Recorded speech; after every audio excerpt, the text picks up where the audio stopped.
Bismillahirrahmanirrahim. Assalamualaikum warahmatullahi wabarakatuh. Alhamdulillahirabbil alamin. Wassalatu wassalamu ala asyrafil anbiya'i wal mursalin sayyidina Muhammadin wa ala alihi wa sahbihi ajma'in. Amma ba'du. Syukur alhamdulillah, marilah senantiasa kita panjatkan kepada Allah Subhanahu wa taala, Zat yang Maha Esa, yang Maha Pemberi, yang telah memberikan banyak kenikmatan tiada tara kepada kita semuanya. Salawat serta salam semoga senantiasa tercurahkan kepada Rasulullah Sallallahu Alaihi Wasallam, sosok yang selalu menjadi idola kita sepanjang masa, dan semoga kelak kita akan mendapatkan syafaat dari beliau di hari akhir nanti.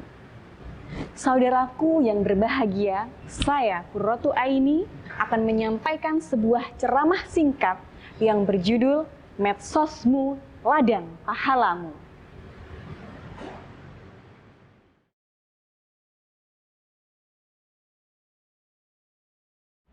Saudaraku yang berbahagia, marilah sejenak kita perhatikan, sebelum dan sesudah adanya COVID-19 ini, berapa banyak pemuda yang memakmurkan masjid. Bandingkan dengan berapa banyak pemuda yang berbondong-bondong, berlama-lama di warung kopi atau di kafe. Mereka menjadi generasi menunduk secara berjamaah karena media sosial. Tak hanya itu, dari kalangan bapak-bapak dan ibu-ibu pun tak mau tertinggal dari tren gadget dan media sosial. Bahkan tak jarang mereka yang lebih panik ketika handphonenya yang tertinggal daripada suami atau istrinya yang tertinggal.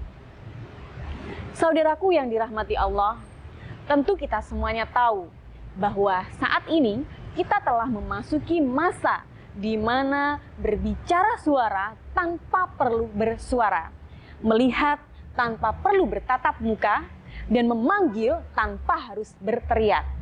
Ya, kita telah masuk pada masa di mana berbicara hanya tinggal ketik saja, melihat hanya tinggal klik saja, dan memanggil hanya tinggal ping saja.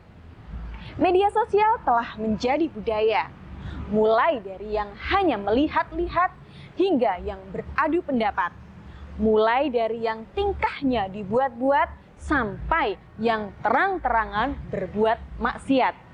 Hingga jari jemari ini pun tak sadar ia berkhianat melihat apa yang seharusnya tidak pantas untuk dilihat. Padahal semua ini, mata kita, pendengaran kita, tangan kita akan menjadi saksi di hari kiamat nanti. Sebagaimana Allah Subhanahu wa taala berfirman dalam surat Al-Fussilat ayat 22 yang artinya, kamu sekali-sekali tidak dapat bersembunyi dari pendengaran, penglihatan, dan kulitmu darimu. Dan bahkan kamu mengira bahwa Allah tidak mengetahui dari kebanyakan apa yang kamu kerjakan. Maka saudaraku, na'udzubillah, semoga semua anggota tubuh kita ini tidak menjadi musuh kita di hari kiamat nanti, saat kita harus mempertanggungjawabkan apa yang kita perbuat di media sosial. Lalu, apa yang harus kita lakukan? Akankah kita sama seperti mereka yang dengan bebasnya mengutarakan ujaran kebencian dan berita dusta? Atau mereka yang tanpa malu mengumbar keelokan paras dan bentuk tubuhnya? Atau mereka yang marah sedikit posting, galau sedikit posting, dikit-dikit posting, bahkan memposting hal-hal yang tidak berfaedah? Naudzubillah, semoga kita tidak termasuk dari golongan ini. Saudaraku yang dimuliakan Allah, kita terlahir baik, maka mari kita berbuat baik dan mengajak semua orang untuk berbuat kebaikan. Tak perlu menjadi ustadz atau seorang kiai untuk menyebarkan kebaikan.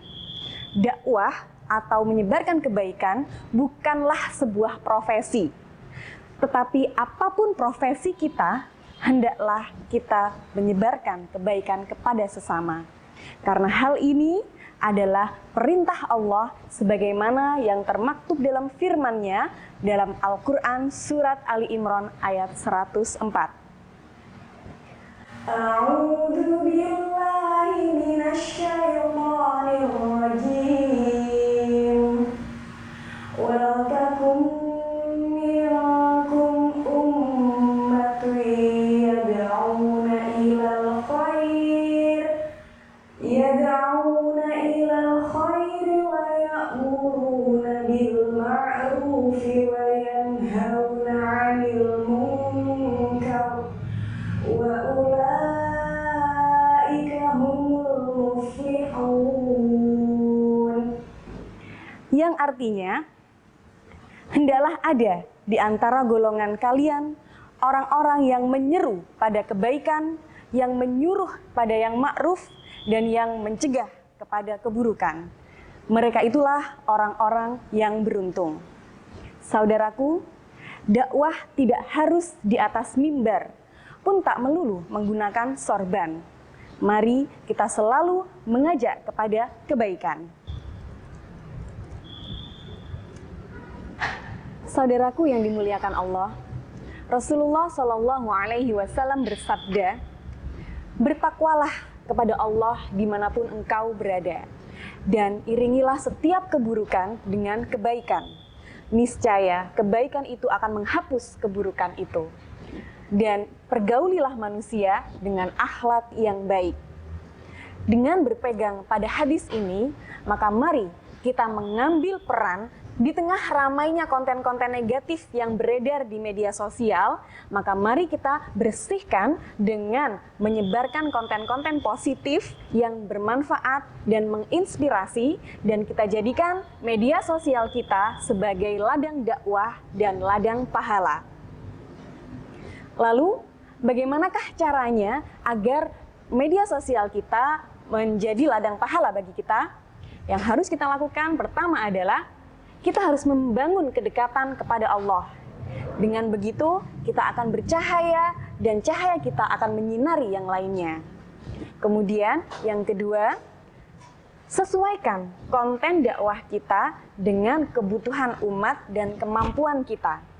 Apa yang kita bisa, lakukanlah.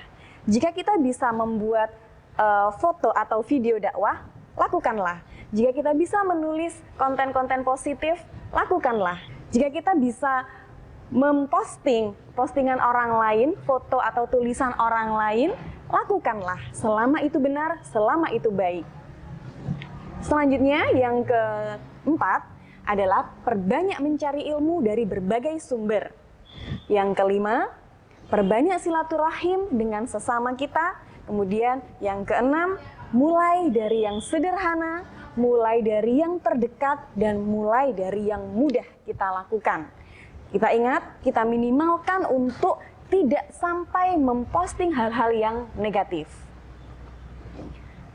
Percayalah, meskipun tidak banyak yang view, like, atau komen postingan kita, tetapi ada banyak silent reader yang tergerak hatinya ketika melihat postingan kita. Lalu apa balasannya ketika orang lain melakukan apa yang kita tulis atau kita posting? Balasannya adalah pahala. Sebagaimana Rasulullah Shallallahu Alaihi Wasallam bersabda, "Man yadullu 'alal khairi kafa'ilihi." Barang siapa yang menunjukkan suatu kebaikan, maka pahalanya sama seperti orang yang mengerjakannya. Masya Allah.